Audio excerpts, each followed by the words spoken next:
नमस्कार दोस्तों, स्वागत है आपका स्टडी आईक्यू में। आज हम लोग एक बहुत ही दिलचस्प और बहुत ही जरूरी चर्चा करने वाले हैं regarding United states of America. अब देखिए, जब से यूनाइटेड स्टेट्स ने विड्रॉ किया है अफगानिस्तान से, अगस्त 31 को विड्रॉल कंप्लीट हो चुका है, तब से बहुत से लोगों ने सवाल उठाए हैं यूएसए के ऊपर, यूनाइटेड स्टेट्स ऑफ अमेरिका के ऊपर, कि उनका क्या फ्यूचर है। और अभी United States is on the back foot, China is growing continuously. तो आज हम लोग बात करने वाले हैं regarding future of United states of America. तो ध्यान रखिएगा, आज हमारी डिस्कशन का एजेंडा क्या रहेगा, not China but the future of United states of America. Although हम लोग चाइना के बारे में कुछ डिस्कशन जरूर करेंगे, because when we talk about USA we will talk about China also to certain extent, right. चलिए, ये सारी इंफॉर्मेशन लेने के लिए मेरे साथ बने रहिए स्टडी आई के ऊपर।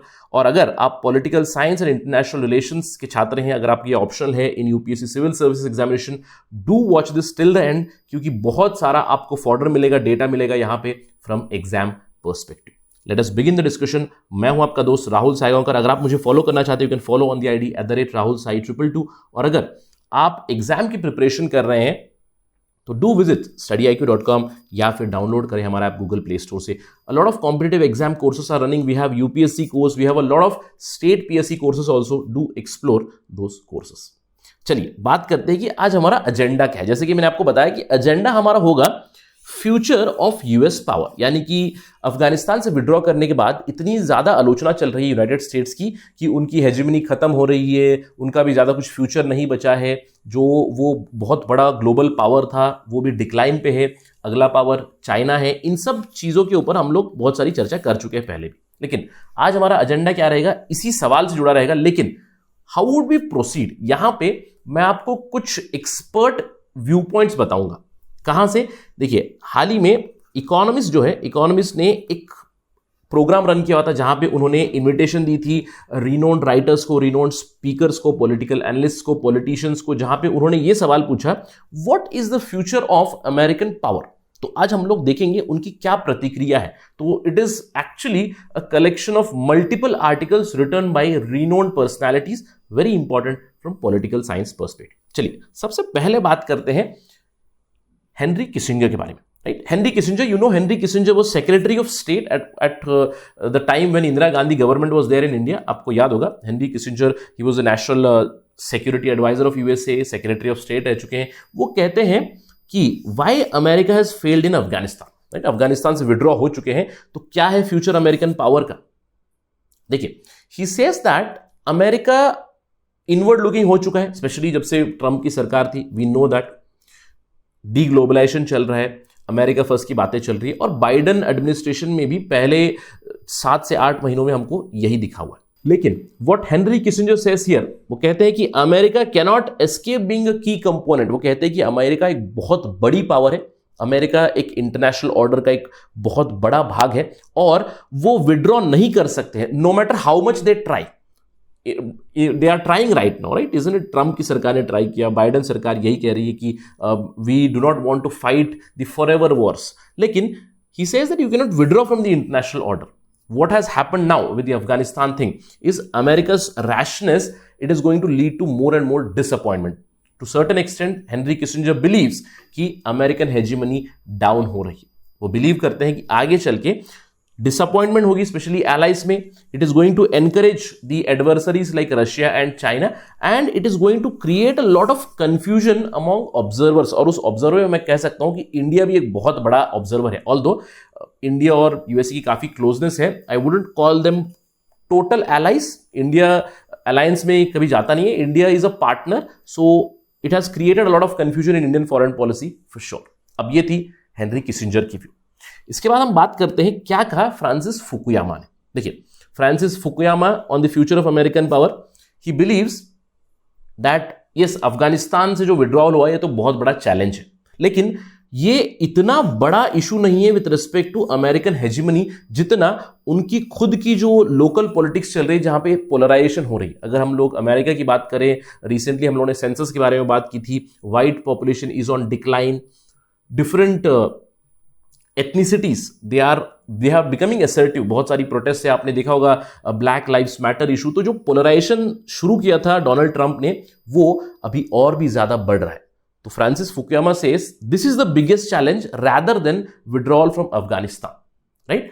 अब वो कहते हैं कि United States is losing its hegemonic status, that is very true, लेकिन it should not even try to regain. What Francis Fukuyama says, there is no need to try to regain it. What he says, there is no need for US to go alone. वो कहते हैं try to find like-minded countries with democratic values and go forward. There is no need for USA to become hegemony again, because multipolar world order को promote करते हैं Francis Fukuyama. Yes, so he does say there is no need for USA to pursue that hegemonic status also. But he says at the domestic level, US needs to recover to find a sense of identity, national identity and a purpose at home, because right now their home is on fire.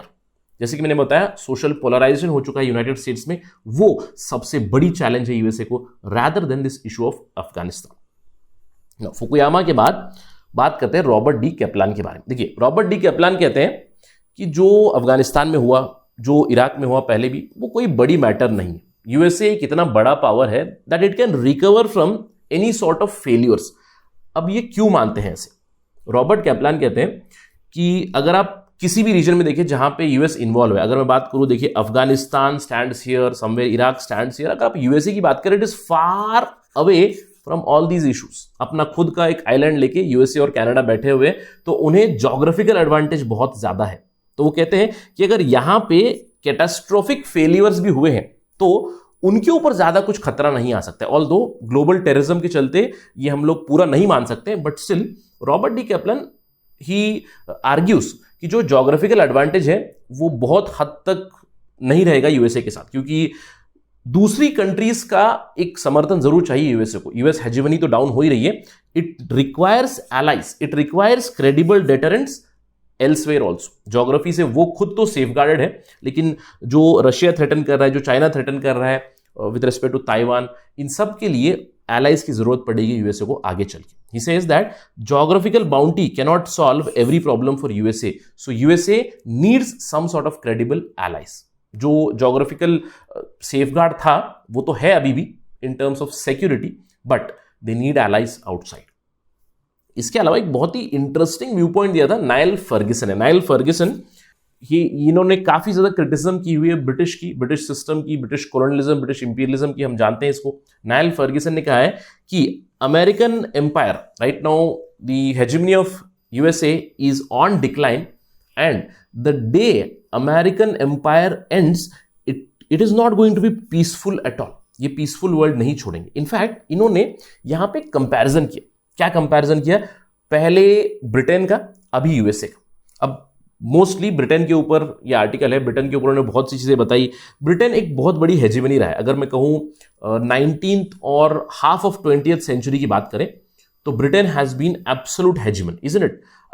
एक समय ऐसा था जो कहा जाता था कि British empire इतना बड़ा है कि वहां पे सूरज नहीं ढलता है, और ये काफी हद तक ट्रू भी था, क्योंकि अगर आप देखें ईस्ट टू वेस्ट उनका कब्जा कहीं ना कहीं पे था, तो सूरज ढलेगा ही नहीं उनके एम्पायर पे। कुछ इस तरह की बातें कही जाती थी फॉर ब्रिटिश एम्पायर। लेकिन जब ब्रिटिश एम्पायर डिक्लाइन हुआ, कब की बात है? Let us talk about 20th century, 1945 तक की बातें करते हैं। लेट्स टेक इंडिया का example, right, from Indian perspective. अब इंडिया को इंडिपेंडेंस मिली 1947 में। तो जब ब्रिटिश डिक्लाइन हुआ तो ब्रिटिश ने क्या लेगेसी छोड़ी वर्ल्ड में? ब्रिटिश ने लेगेसी छोड़ी हर जगह लड़ाई। अब टिपिकल एग्जांपल इंडिया देखिए, 1947 में ब्रिटिश यहां से जा रहे थे, उन्होंने क्या किया? बाउंड्री डिस्प्यूट दे गए। आप किसी भी जगह पे देखिए, जहां पे भी, फॉर इंस्टेंस अफ्रीका में देखिए, इन वेस्ट एशिया इतना वोलेटाइल क्यों है? ब्रिटिश का वहां पे बहुत हद तक कब्जा था। जो भी उन्होंने बाउंड्रीज ड्रॉ की है, जो भी एथनिसिटी को बिना रेस्पेक्ट किए हुए बाउंड्रीज जो ड्रॉ की है, उसकी वजह से काफी ज्यादा लड़ाइयां होती है। तो जब ब्रिटिश डिक्लाइन हुआ, इनफैक्ट जब ब्रिटिश एम्पायर फॉल हुआ, तो पूरे विश्व में क्या हुआ? हम कह सकते हैं कि decline of British empire to some extent it led to world war 1, it led to world war 2 also, right? और उसके बाद अभी भी बहुत सारी लड़ाइयां हैं। We can owe it to the legacy of British, bad legacy of British, isn't it? अब नाइल फर्ग्यूसन कहते हैं जब America when it left Afghanistan in chaos, America's decline, it is very similar to what Britain did almost a century back. अब यहां पे वो compare करते हैं, लेकिन अगर हम लोग आज की बात करें, 21st सेंचुरी की बात करें, अमेरिकन डिक्लाइन चल रहा है, तो can I talk about colonies? मैं कॉलोनी के बारे में नहीं बात कर सकता। जब अमेरिका की डिक्लाइन होगी तो क्या डीकोलोनाइजेशन होगा? डीकोलोनाइजेशन ऑलरेडी विश्व का हो चुका है, लेकिन सबसे बड़ा केओस कहां होगा, क्योंकि अमेरिका हर जगह स्ट्रेटेजिकली घुसा हुआ है।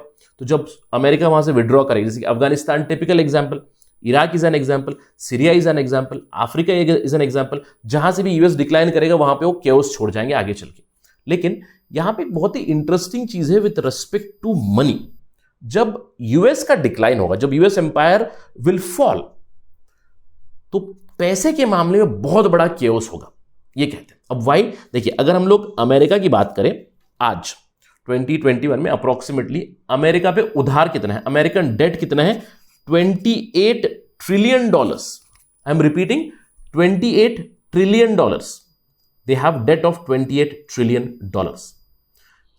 समझिए इस चीज को। अगर मैं इंडिया की बात करूं, इंडिया के लिए एक एक्स्ट्रावेगेंट नंबर बता के अगर मैं आपको बताऊं, तो $2.8 ट्रिलियन हमारी इकोनॉमी होगी। 2.8 मतलब 10 इंडियाज का उधार ले रखा है यूनाइटेड स्टेट्स ने। अगर चाइना के बारे में बात करें तो 2 चाइना की जो इकोनॉमी हम लोग कह सकते हैं कि $14 ट्रिलियन, तो 2 चाइना उन्होंने उधार ले रखे अप्रोक्सीमेटली। तो जब यूएस एम्पायर का डिक्लाइन होगा, then the world will fall into huge chaos with respect to global economy. That's the impact of United States, and obviously उनकी पावर तो डिक्लाइन हो ही रही। अब ये तो हो गई नेगेटिव एस्पेक्ट में, लेकिन बहुत से लोग पॉजिटिव एस्पेक्ट में भी कहते हैं कि अभी जो भी हो रहा है, जैसे कि कुछ आइडियाज है। कोरी शाक she says that America should keep faith in rules based order. अभी जो भी अफगानिस्तान में हुआ, जो भी पहले इराक में हुआ, उसकी वजह से US hegemony is on decline, yes, but US should try to strengthen the global system it has created, and it should not give up. It will yield the dividends later on. In fact, and Mary Slaughter है, वो भी कहती है कि America के बारे में सब लोग बात कर रहे हैं अभी कि there is political dysfunction there, social polarization there, but she says American diversity is its strength also. So she says America should not become global policeman आगे चल के, rather it should become a problem solver. तो policeman से अगर problem solver बनेगा, काफी मदद मिलेगी पूरे विश्व को। साथ ही साथ जो डाइवर्सिटी वहां पे है, जिस तरह की उन्होंने ओपन बॉर्डर पॉलिसी फॉलो की है, बहुत सारे इमिग्रेंट्स को भी अलाउ किया। अगर आप पॉपुलेशन देखिए यूनाइटेड स्टेट्स की, वाइट्स तो है ही है, अफ्रीकन अमेरिकन्स है, हिस्पैनिक्स है, आपको Spanish people you will find, बहुत सारे इंडियंस है, बहुत सारे South Americans are also there, Latinos etcetera. तो diversity is a strength of United States, she tales.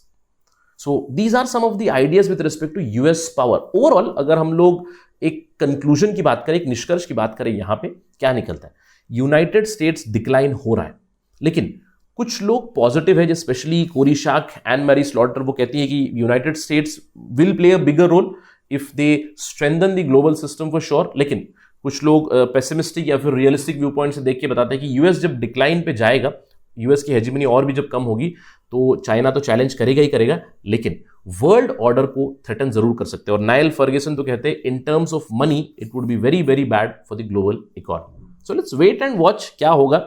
ये इन लोगों की स्पेकुलेशन है, प्रेडिक्शन है about the future of American power. So will wait and watch what exactly happens. इसके ऊपर अगर development आएगी तो हम कवर करेंगे और बात करेंगे क्या यूएस की पावर रियली डिक्लाइन हो रही है या फिर they are improving. The challenge between US and China will also be covered continuously on Study IQ. That is it right now from my side. Thank you for watching. Jai Hind.